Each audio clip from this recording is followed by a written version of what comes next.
नहीं सहेंगे, नहीं सहेंगे, नहीं सहेंगे, नहीं सहेंगे, नहीं सहेंगे। अरावली हमारी शान है, अरावली हमारी शान है।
क्या चाहते हो आप लोग? एसडीएम ऑफिस आएंगे सारे के सारे। आवाज दो, आवाज दो।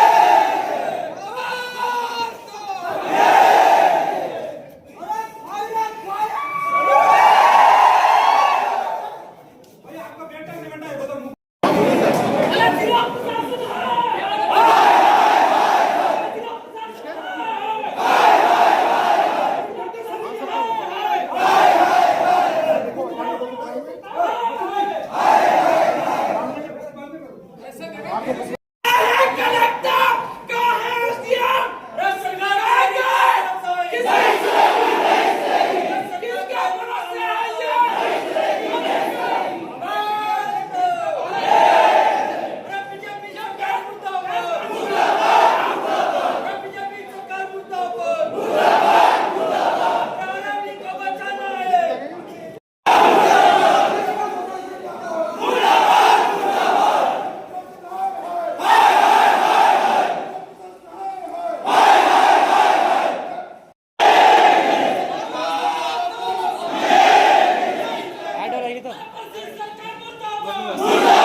सुप्रीम कोर्ट के माध्यम से ये कहा था कि अरावली की नई परिभाषा ये होनी चाहिए। उसके बाद में लगभग 7 साल तक सुप्रीम कोर्ट के अंदर ये चलता रहा और 16 फरवरी 2010 के आसपास जब राज्य सरकार ने फिर से एक पिटीशन फिर मांगा था तो उसमें 2-3 दिन बाद ही माननीय सुप्रीम कोर्ट ने इस फैसले को निरस्त करते हुए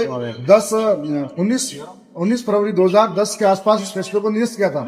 उस वक्त बीजेपी की सरकार विपक्ष में थी और उस वक्त वो मौन थी और आज 2024 के अंदर 14 साल बाद में वही सुप्रीम कोर्ट इस डेफिनेशन को जैसी जो सुप्रीम कोर्ट की डेफिनेशन जो गहलोत साहब की सरकार ने पेश की थी वैसी की वैसी डेफिनेशन आज ये सरकार के देना चाह रही है और उसको सुप्रीम कोर्ट मान रहा है। अब सवाल ये है कि अगर अरावली की 100 मीटर की पहाड़ियों को खनन के लिए लिस्ट पे लिया जाएगा तो वहां का जनजीवन का क्या हालात होगी।